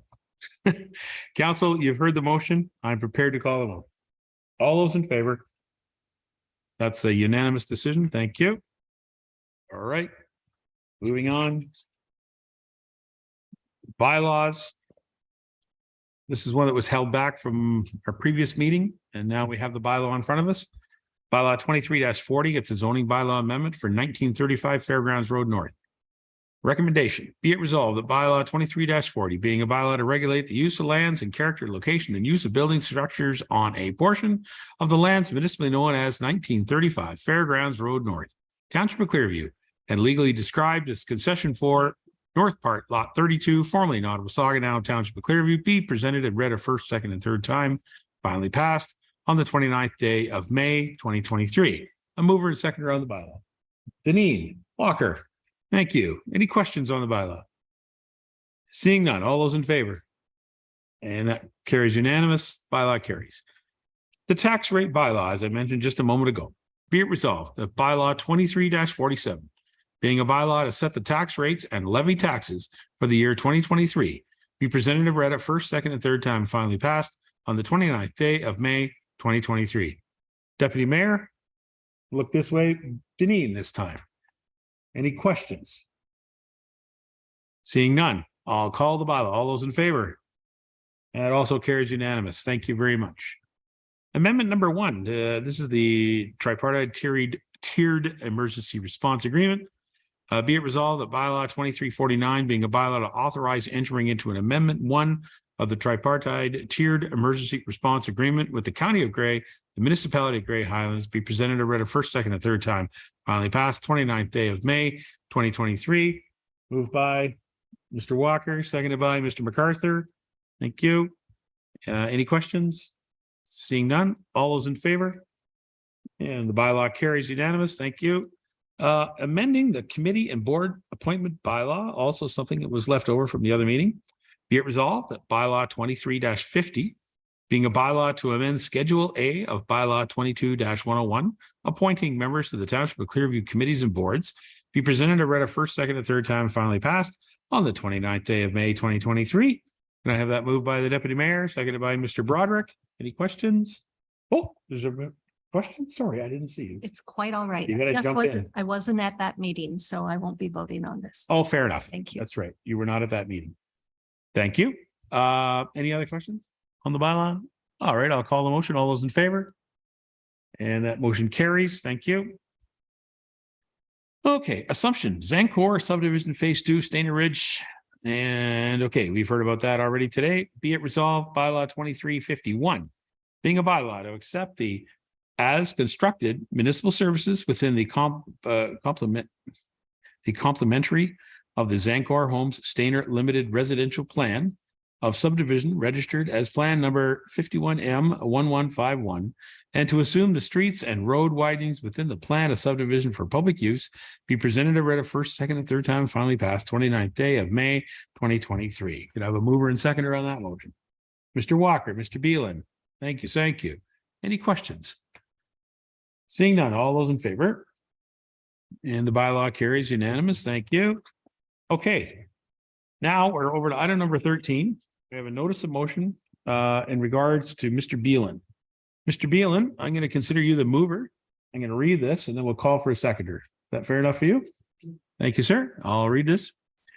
Whereas Sunnydale Tosseronio Town Line is a roadway within the Township of Clearview with a speed limit of 80 kilometers per hour. And whereas the residents of this roadway have expressed concerns regarding speeding, and whereas there is a permanent speed radar sign located on the north side of the road that captures the westbound traffic. And whereas there is only one posted speed limit sign located on the roadway just a short distance from County Road 10 intersection. And whereas it would be beneficial to have additional posted speed limit signs, an additional permanent speed radar sign located on the south side of the road to alert eastbound traffic of the speed limit and their rate of speed.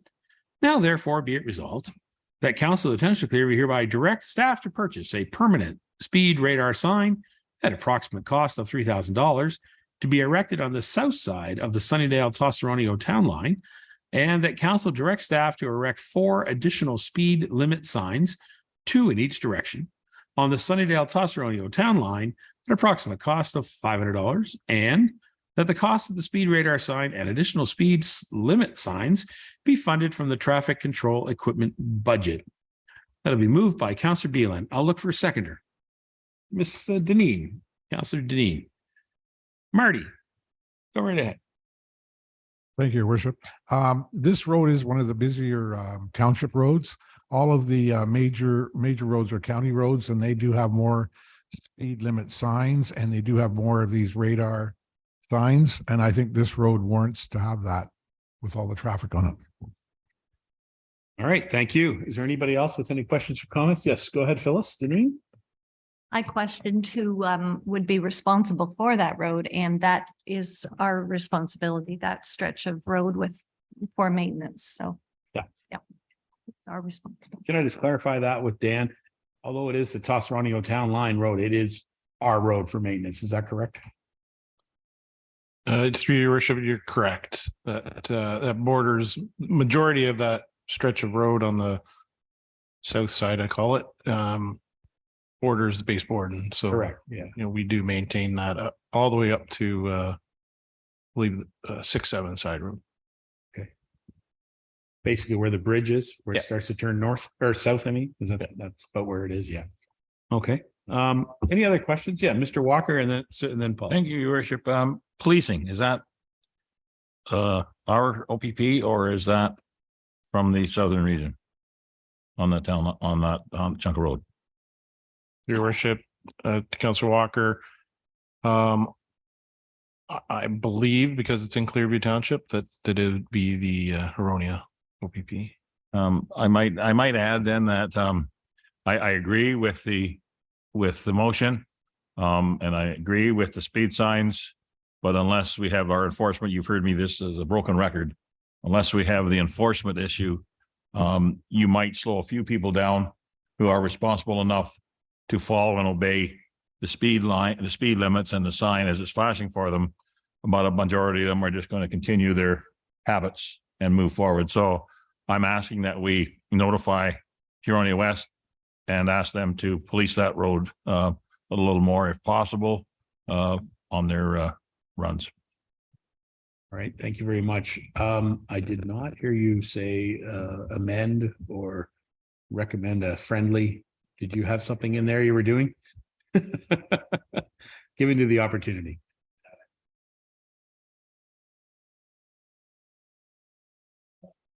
Your worship, then asked to add one more line, then amend it to notify the OPP of the not the change in any speed limits, but asking for a patrol more often on that chunk of roadway, as it is a very busy east-west corridor. Could I recommend then it say something to the effect that we share this resolution with the Huronia West OPP and we ask them to consider increased enforcement. Okay, helping you out. Is that considered a friendly amendment? Are you okay with that? Second, you're okay with that? We're cool with that as a friendly. Well done. Mr. Deputy Mayor, you had something? Thank you, Your Worship. Question to Mr. Perot. Is it appropriate on a situation where we are a town line and a lot of the traffic does slip down into Tosserano to ask the Township of Tosserano to share the cost of this signage? Through Your Worship, the Deputy Mayor, you certainly try. I guess it wouldn't hurt. It is on the south side if that were the electronic sign. And I would concur that majority of the traffic that travels along that section is heading into Agila Tosferano, down kind of around the base type of thing. So My opinion to it doesn't hurt to ask, and if they turn us down, but we can send them a notice that we're proceeding. And Fair enough. is that considered a friendly amendment, or is that something we try after the fact? Do you know what? I think maybe you should make that a second motion. That's what I would say. I think we need to deal with this with Okay, ourselves that's fine. and send it as a second motion, which we'll accept here because it's on topic. Thank you. We'll consider that. Anybody else with any questions? Marty, you want to say something else? Yeah, just to that, your deputy mayor, where the signs are going to be in Clearview Township, and where the traffic goes is to Agila, right? So no, we're putting it between that 6-7 and County Road 10, and that's all Clearview. But we're going to have we are going to have the speed sign on the Tosserano side, correct? South side of the road? The south side of the road, Yes. which means it's from the But eastbound it's traffic. still sort of protecting the Clearview residents versus Agila residents. Does that matter? Or? No, it's for everybody uses the road. That's true, but Danny, go ahead. Your Worship, I might just suggest that with the discussion is that I can investigate where the actual line is. Sometimes it's in the middle of the road. Sometimes it's on the, the actual I'll call it the property line for the road allowance. So I'll investigate that just to see exactly where that line is. I have a suspicion that in this particular case, it is on the, what we'll call the south side of.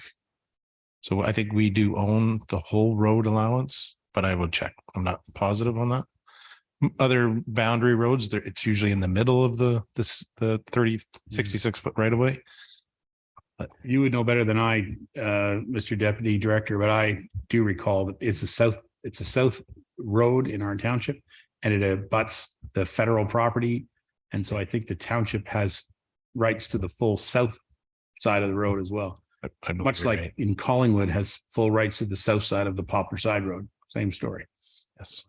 That's what that qualifies for. But you're right. We should look into that a little closer. So, okay. Anybody else on Mr. Beelan's motion?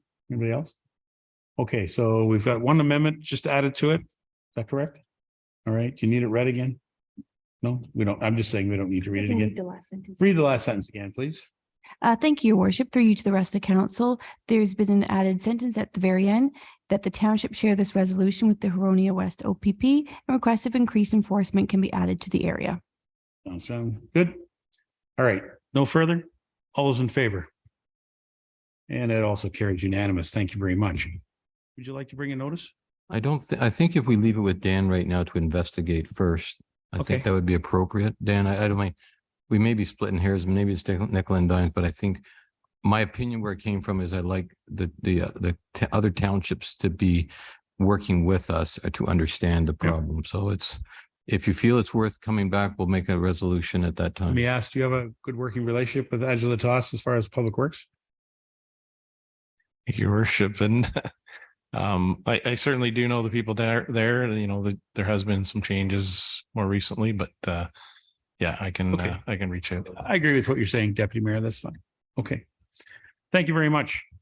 Council, the next motion is something that I brought forward. So because I would like to speak to it, I'm going to pass the chair to this section and the Deputy Mayor will assume chair.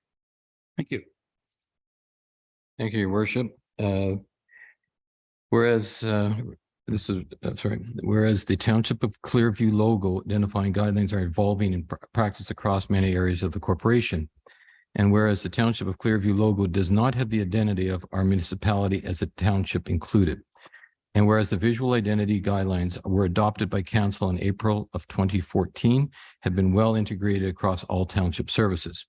Now, therefore, be it resolved that the council direct the CAO to report back with changes to the Township of Clearview corporate visual identity guidelines that include the use of township and the ability to place the text Clearview Township to the right of the stylized C logo and or below the stylized C logo.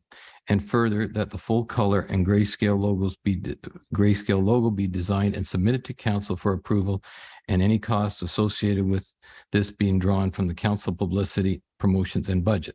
With that, can I have a mover, please? And a seconder. We got Councillor Broderick. And Mayor Measures, as this is your report, I'd ask you to speak to it. Well, thank you very much. This is something that's been brewing for a while, in my opinion. I think that the visual identities of using the stylized C have been well integrated across the township. I think there's very few opportunities to see the former logo being used. I don't think it's anywhere except for on a building permit you might see in someone's window. Just saying.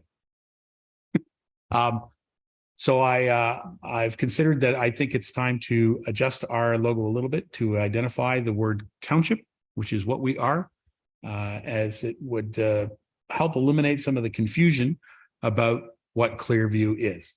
In my role as mayor, several times I've had people refer to us as a water company or a window company. Seriously, they really have. And so I'm shocked. And one other thing that I've also found really interesting is I actually got an email from somebody from Australia. There is a Clearview in Australia, of all places. And they were Googling Clearview and found Clearview and sent the mayor an email. In Australia, I looked it up. It's the district called District Clearview. They don't call themselves township down there, district. But nevertheless, I think the identity using the word township is something that it's time for this administration and council to adopt. It's found several places already. If you look right outside our building at the administration center, there's a very big sign that says Clearview Township. So I think that's a good opportunity for us to move that forward. One last thing I'll comment before I give it back to you, Deputy Mayor, to Mr. Perot. Just yesterday, I happened to see the Transit Plus bus, the little white accessible bus. And it has a beautiful logo of the township or the town of Collingwood. And then it has a beautiful logo of the town of Wasaga Beach. And it has the stylized C logo of Clearview, but no other text on it. It just has the logo. There's no text on it. So there's this beautiful stylized C that doesn't say anything on the bus other than a stylized C. Lovely. And yet we're a partner in this project. So it doesn't say Clearview, Clearview Township, doesn't say anything. So it's just an example of how become a little bit complacent when using logos and how we place them around our township. Let's make sure we just do them correctly. So that's where I'm hoping our CAO can bring back a report that'll outline some of the changes we can do. Thank you, Your Worship. Was anybody else wish to comment on his, Councillor MacArthur? Yeah, Your Worship, I just want to comment. I seen that bus a month ago and the same thing. Sticks out clear as mud that what's the C mean? So totally agree. Anybody else? I'll just add one further comment, and I used what I spoke recently about our the shirts we got made, and that's a reflection of the ideas. And when CTV or the TV takes a picture of my shirt, they could read it. And we have a few logos around this in our tires. You cannot read the logo. They chose to read my shirt, so I'm pleased with the what we obtained at the first go around. So. Thank you. Any other questions? With that, I'd like to call a vote. All in favor? And that carries unanimously. Thank you, Your Worship. I pass it back to you. All right, well done, Deputy Mayor. Thank you. And thank you, Council, for your support. All right, there are two other items, or one other item. The Deputy Mayor does have a motion that'll be debated on June 5th in regards to Canada Day, so you can read that item. And now I have the bylaw to confirm the proceedings of our council meeting. Recommendation be it resolved, bylaw 2352. Being a bylaw to confirm the proceedings of the May 29, 2023 council meeting be presented or read a first, second, and third time finally passed the 29th day of May 2023. Mr. MacArthur. Ms. Deneen. Any questions? All those in favor? And the bylaw carries. The motion to adjourn. I just want to acknowledge, just before we adjourn, our 2 June meetings are filling up with a lot of material. We have a couple of very busy meetings coming up in June for council. And I'm not mistaken, I think we do have a meeting. Don't we have a public meeting? We have a planning meeting, I think, in June, do we not? That's correct. I think we do. Yes, we do. We have that too. And we have a very busy month. There's a lot of things going on in June, if you guys all recall. So a lot of reading ahead of us, folks. Okay. Council, motion to adjourn. Time check. 7:25. Be it resolved, the council meeting adjourned 7:25. Deneen and Broderick. All those in favor? Thank you. That carries.